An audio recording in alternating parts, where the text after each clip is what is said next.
بشيرا ونذيرا بين يدي الساعة من يطع الله ورسوله فقد رشد ومن يعص فقد ضل.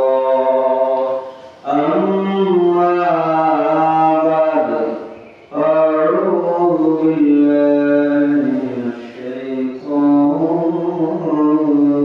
الرجيم. بسم الله الرحمن الرحيم. أو كما قال الله تعالى في كلامه المجيد وفي فرقانه الحميد.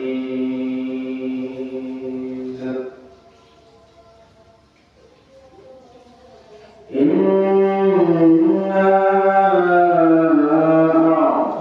أعطيناك الكوثر فصل لربك وانحر إن شانئك هو الأبتر. صدق الله العظيم وصدق رسوله النبي الحبيب الكريم في شان حبيبه ومحبوبه ومعشوقه مخبرا وآمرا. إن الله وملائكته يصلون على النبي يا أيها الذين آمنوا صلوا عليه وسلموا تسليما.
সম্মানিত মুখিয়া হাজিরিন, সম্মানিত মুসলিম গ্রাম ইসলাম আজকে এই পবিত্র জুমার দিনে পবিত্র জিলহজ মাসের প্রথম শুক্রবারে দুনিয়ার সকল কর্মকাণ্ডগুলোকে ব্যস্ততাকে পিছনে ফেলে মহান পরওয়ারদিগার আলমের দয়ায় মহান সৃষ্টিকর্তার অনুগ্রহে এই দুনিয়ার বেহেশতের বাগানে শান্তিময় জায়গা, শান্তিময় নীড়ে সবাইকে আসার এবং বসার অধিকার করে দিয়েছেন। যে সুন্দর লাগছে সেই জন্য মহান মনের শুকর আদায় করি, বলি আলহামদুলিল্লাহ।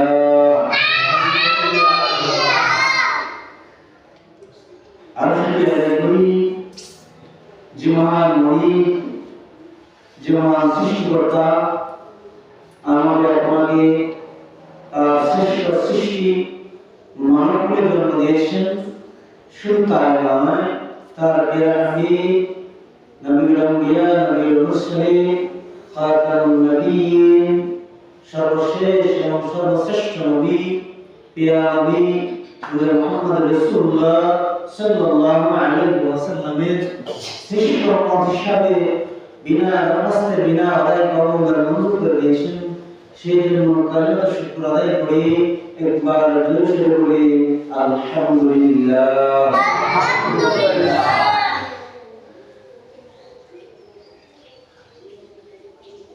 আমাদের মধ্যে পবিত্র বরকতময় জিলহজ মাস সমাগত হয়ে গেছে। অনেক হাজিরা পৃথিবীর বিভিন্ন প্রান্ত থেকে ছুটে আসা হাজিগণ পবিত্র হারাম শরীফ জিয়ারত করবেন। আল্লাহ রাসূল সাল্লাল্লাহু আলাইহি ওয়াসাল্লামের পবিত্র রওজা মুবারক জিয়ারত করবেন, সালাত ও সালাম দিবেন। হজ্জের মৌসুম, হজ্জের মাস, আল্লাহ রাব্বুল আলামিন চারটা মাসকে মহা সম্মানিত করেছেন। এই চারটি মাসের মধ্যে একটি মাস হচ্ছে জিলহজ মাস। এই মাসটাকে মহা সম্মানিত করেছেন। এই মাসে 10 তারিখে 10 জিলহজ আল্লাহ রাব্বুল আলামিন মুসলিম সম্প্রদায়ের উপরে যাদের নিসাব পরিমাণ সম্পত্তি আছে তাদের উপরে কুরবানি করাকে ওয়াজিব করেছেন। এখানে ইমাম আবু হানিফা রাহমাতুল্লাহি আলাইহির মতে কুরবানি করা ওয়াজিব। ইমাম মুহাম্মদ আবু ইউসুফ এবং আরো দুইজন ইমামের মতে কুরবানি করা সুন্নতে মুআক্কাদা, যেটা না আদায় করলে নয়। তবে ইমাম আযম আবু হানিফা রাহিমাহুল্লাহর মতামতে বেশি গ্রহণযোগ্য। তিনি বলেছেন, আল্লাহ রাব্বুল আলামিন বলেছেন, ফাসাল্লি লি রাব্বিকা ওয়ানহার, তোমরা কি করো? সালাত আদায় করো এবং কুরবানি করো, নহর করো। এই দলিলে তিনি বলেছেন কুরবানি করা যাদের উপর নেশাব পরিমাণ সম্পত্তি রয়েছে তাদের প্রত্যেকের উপর ওয়াজিব। যদি ফ্যামিলিতে 10 জনের নেশাব পরিমাণ সম্পত্তি থাকে, 10 জনের উপরে কুরবানি করা ওয়াজিব, 10 জনের কুরবানি করতে হবে। যে মহা সম্মানিত মাসে আল্লাহ রাব্বুল আলামিন আমাদেরকে উপহার দিয়েছেন, ঈদ উপহার দিয়েছেন, পবিত্র ঈদুল আযহা আল্লাহ রাব্বুল আলামিন আমাদেরকে উপহার দিয়েছেন। আর ওই ঈদকে বৈষম্যমণ্ডিত দূর করার লক্ষ্যে যাতে করে আমরা ভেদাভেদকে ভুলে যাই, বৈষম্যকে পিছনে ফেলে একই জায়গায় এসে, একই কাতারে এসে আমরা যদি ঈদকে উদযাপন করতে পারি, আল্লাহ রাব্বুল আলামিন কুরবানির একটা ব্যবস্থা করেছেন, যেটা আমরা শুধুমাত্র মহান রব্বুল আলামিনের সন্তুষ্টির লক্ষ্যে, শুধুমাত্র আল্লাহ রাব্বুল আলামিনকে পাওয়ার জন্যই, আল্লাহকে উদ্দেশ্য করে আল্লাহ সন্তুষ্টি চিত্তে এক নিয়তে আল্লাহর নামে আমরা পশুটা কুরবানি করি। আমরা গত সপ্তাহে আলোচনা করেছিলাম, আল্লাহ বলতেছেন যে এই যে তোমাদের কোরবানির যে মাংস এবং কোরবানির রক্ত, গোশত, চামড়া কিছুই আল্লাহ রাব্বুল আলামিনের কাছে পৌঁছান না, শুধু পৌঁছান তোমাদের তাকওয়া। আল্লাহ বলছেন শুধু পৌঁছান তোমাদের তাকওয়া। কে কোন নিয়তে, কোন তাকওয়ায়, কিভাবে, কোন নিয়তে কোরবানি দিচ্ছ, শুধু তোমাদের এই তাকওয়াটাই আমি আল্লাহ রাব্বুল আলামিনের কাছে পৌঁছান। আর আমি আল্লাহ রাব্বুল আলামিন উপহার হিসাবে, মেহমানদারি হিসাবে তোমাদেরকে কি করি, এই গোশত খাওয়ার একটা ব্যবস্থা করে দেয়। যে মেহমানদারি হিসাবে আল্লাহ রাব্বুল আলামিন আমাদেরকে, যাদেরকে কুরবানি করার তৌফিক দিয়েছেন, আমরা যেন কুরবানি করতে পারি। আল্লাহ যেন আমাদের প্রত্যেকের কুরবানিকে, ত্যাগকে, তিতিক্ষাকে কবুল করেন। সকলে বলুন আমিন। যে কুরবানির নিসাব পরিমাণ, যে আমাদের যে যাকাত যে নিসাব হয়, এই নিসাব এই কুরবানির নিসাব। তবে যাকাত হচ্ছে আপনি যদি 1 বছর রেখে সম্পত্তি আরেক বছর পর্যন্ত অবশিষ্ট থাকে, আপনার সমস্ত কিছু ব্যয় করার পর অবশিষ্ট থাকলে ওই সম্পত্তির উপরে যাকাত হবে।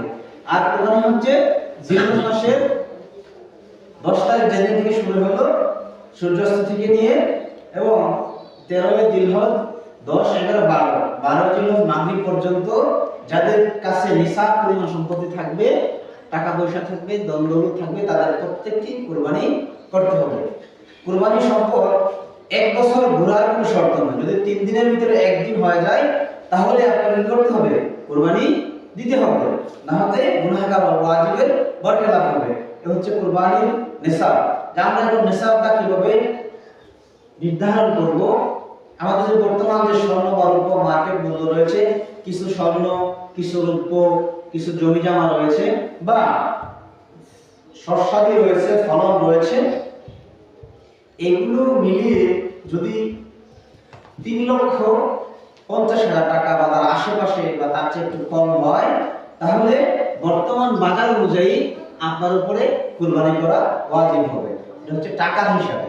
যদি সম্পদ সবগুলো মিলায়া জমি জমা যে শস্য উৎপাদিত হয়, উৎপাদিত শস্য এবং আপনার স্বর্ণ রয়েছে, রূপ রয়েছে, এই সবগুলো মিলায় যদি আপনার নগদ যে টাকা, নগদ যে সম্পত্তি, এই নগদ যে টাকা, এগুলো হচ্ছে 3,50,000 বা তার আশেপাশে যদি এতটুকু পরিমাণ সম্পত্তি বা টাকা আপনার কাছে থাকে, তাহলে অবশ্যই আপনাকে কুরবানি করতে হবে।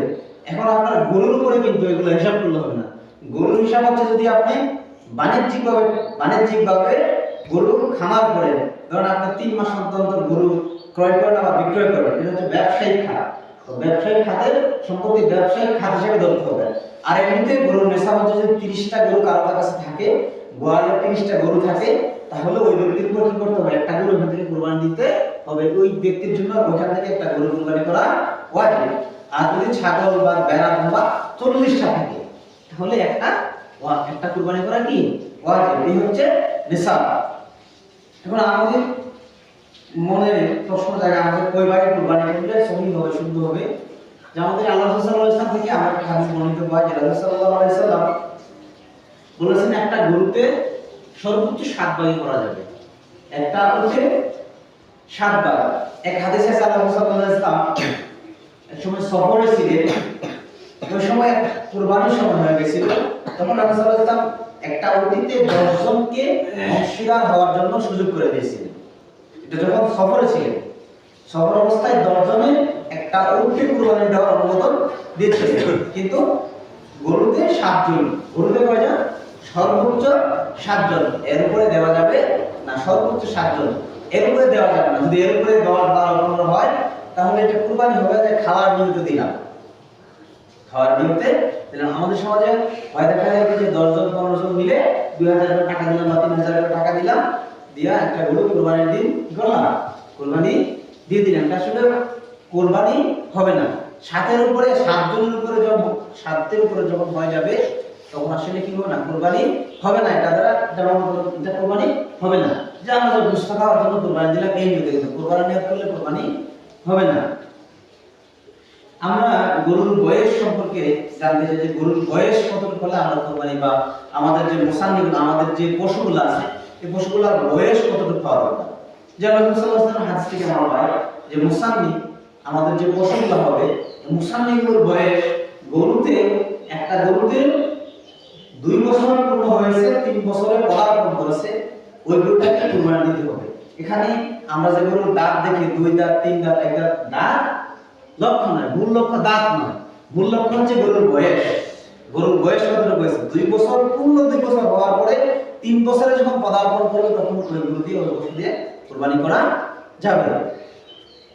আর ওটার ক্ষেত্রে হচ্ছে 5 বছর পূর্ণ হয়েছে, 6 বছরে পদার্পণ করেছে, এই হচ্ছে মুসান্নি। আর আপনি যদি জায়েদা দাঁড় করেন তাহলে হচ্ছে একটা আপনার কাছে কোনো পশু অবশিষ্ট নেই, তখন একটা খাসি বা দুম্বা, এরকম যে খাসি বা দুম্বাটা বয়স 6 মাস হয়েছে কিন্তু দেখতে একদম হৃষ্টপুষ্ট 1 বছরের সমান, 1 বছরের একটা দুম্বার সমান দেখা যায়, তাহলে পশু না পাওয়ার ক্ষেত্রে যখন এটা আপনি যখন কোনো পশু পাবেন না কুরবানি দেওয়ার জন্য, তখন এই জায়গা এই পশুটা আপনি কুরবানি করতে পারবেন। এই হলো গরুর বয়স। এখন আমরা বাজারে যে দাঁত দেখি যে গরুর দাঁত কয়টা আছে, দাঁত মূল লক্ষ্য না, মূল লক্ষ্য হচ্ছে আপনার বয়স, যে গরুর কতটি বয়স হলো। এরপরে যে অনেকের জনগণ প্রশ্ন থাকে যে মৃত ব্যক্তির পক্ষ থেকে কুরবানি হবে কিনা। মৃত ব্যক্তির পক্ষ থেকে কুরবানি হবে, এক্ষেত্রে আমরা আলী রাদিয়াল্লাহু তাআলা হতে একটা হাদিস পাই। এক আনসার সাহাবী জিজ্ঞেস করলেন যে হযরত আলী রাদিয়াল্লাহু তাআলা কুরবানির সময় যে 2টা পশু কুরবানি দিলেন, 2টা কুরবানি দিলেন, তো ওনাকে জিজ্ঞেস করলো যে আলী রাদিয়াল্লাহু তাআলা আপনার পক্ষ থেকে যদি একটা দিতেন তাও তো হয়ে যায়, তাহলে আপনি 2টা দিলেন কেন? আলী রাদিয়াল্লাহু তাআলা বলতেছেন যে আমার পক্ষ থেকে একটা দিয়েছি আর আল্লাহ রাসূল সাল্লাল্লাহু আলাইহি ওয়াসাল্লামের পক্ষ থেকে একটা দিয়েছি। আল্লাহ রাসূল সাল্লাল্লাহু আলাইহি ওয়াসাল্লাম ওনাকে হয়তো নির্দেশ দিয়ে গেছিলেন, এজন্য তিনি দিয়েছেন। সাহাবায়ে-কেরাম এবং আল্লাহ রাসূল সাল্লাল্লাহু আলাইহি ওয়াসাল্লাম যা করবেন তাই আমাদের জন্য শরীয়তে বৈধ হয়, শরীয়তে কি হয়? বৈধ হয়। এবং আল্লাহ রাসূল সাল্লাল্লাহু আলাইহি ওয়াসাল্লাম এবং তার সাহাবীরা যা নিষেধ করেছেন তা আমাদের জন্য শরিয়া হারাম হয়ে যাবে। যা বৈধ করেছেন, যা তারা নির্দেশ দিয়েছেন, ওনারা নিজেরা আমলে এনেছেন, এগুলা আমাদের শরিয়াতে বৈধ। আর আল্লাহ রাসূল সাল্লাল্লাহু আলাইহি ওয়াসাল্লাম এবং সাহাবীরা যা নিষেধ করেছেন তা আমাদের জন্য কি? অবৈধ, এগুলা হারাম, এগুলা দ্বারা কাছে কি যাওয়া যাবে না। এরপরে কুরবানির পশু, আমরা কুরবানির পশুর ক্ষেত্রে কিরকম পশু যাচাই বাছাই করব? রাসূল সাল্লাল্লাহু আলাইহি ওয়াসাল্লাম বলেছেন যে আমরা যখন পশু যাচাই বাছাই করব, পশু কেনার ক্ষেত্রে, ক্রয় করার ক্ষেত্রে যে ছিদ্র, লেঙ্গুর নেই, কান ছিদ্র বা স্পট থাকে, পা বাংলা, এরকম পশু দিয়ে কুরবানি হবে না। একটা পশু হেঁটে হেঁটে যদি কুরবানি পর্যন্ত না যাইতে পারে, ওই পশুটা দিয়ে কি হবে না? কুরবানি হবে না। অবশ্যই আপনি ওই পশু দিয়ে কুরবানি দিতে পারবেন না, ওই পশুটা সুস্থ সবল হতে হবে। আল্লাহ রাসূল সাল্লাল্লাহু আলাইহি ওয়াসাল্লাম অন্য একটা হাদিসে বলেন যে পশুটা অন্ধ, তার অন্ধত্ব স্পষ্ট, তাকে দিয়ে কি করে কুরবানি হবে না। যে পশুটা খুরা, মানে তার খুরামিটা স্পষ্ট, ওই পশু দিয়ে কুরবানি হবে না। এবং যে পশুর হাড়ে মজা নাই এবং একবারে রোগাক্রান্ত হয়ে গেছে, ওই পশু দিয়ে কি হবে না? কুরবানি হবে না। এবং কুরবানির কোনো পশুতে যদি খুঁত থাকে, হাত ভাঙা থাকে, পা ভাঙা থাকে, বা লেজ থাকে না, চোখ থাকে না, বা আপনার কানে ছিদ্র থাকে, বড় ছিদ্র থাকে, তাহলে ওই পশুগুলা দিয়ে কুরবানি হবে না। এজন্য পশু ক্রয় করার ক্ষেত্রে যাচাই বাছাই করে সুন্দর পশু আমরা যেন ক্রয় করতে পারি। আল্লাহ রাব্বুল আলামিন আমাদের সকলকে সুন্দর পশু ক্রয় করার তৌফিক দান করেন। আল্লাহ আমাদের নিয়োগ করেছি কুরবানি দেওয়ার জন্য, মহান রব্বুল আলামিন আমাদের প্রত্যেককে কুরবানির নিয়তকে যেন আল্লাহ কবুল করেন। সকল আমিন। ওয়া আখিরু দাওয়ানা আলহামদুলিল্লাহি রাব্বিল আলামিন। আল্লাহ